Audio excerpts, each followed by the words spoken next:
Welcome to the video Vort. This parsha is uniquely situated on the calendar for those with children in yeshiva beginning the yeshiva break cycle. And even if we don't have kids in yeshiva, dead in the middle of winter, in the middle of winter, it is worthwhile. It is a good time to take a little bit of a break. And the reason that our parsha is uniquely situated or appropriately situated for this is because this parsha is unique. Most parshas have a break between the previous parsha and the beginning of the new parsha. But Vayechi has no gap, has no break at all between the previous parsha Vayigash and this parsha. Why?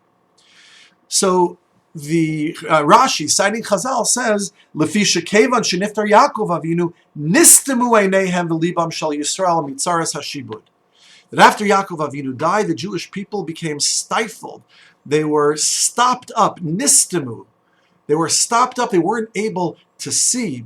They weren't able to dream. They weren't able to think. Their hearts and eyes and minds were all stopped up as a consequence of the shibud of Mitzrayim, of the bondage, of the tzara that Mitzrayim brought forth.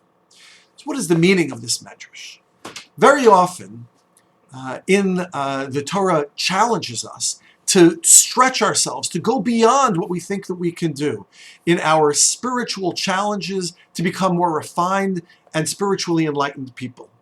However, in this situation, the Torah is telling us the consequences of not taking a break, of not being able to pause for a moment. It's the difference between reading a block-printed essay on the internet versus a laid-out paragraph essay with paragraphs and indents and so on. The purpose of a break in the written word is to be able to give the reader the opportunity to pause, even for a brief moment, to be able to process the information and then move on. What the Torah is pointing out here in the form of Vayechi being a stuma, no break at all, is the consequence of that. When one can't take a break and one can't breathe, then we get closed in and stopped up, as the Jewish people were in Mitzrayim, unable to think, unable to dream, unable to be.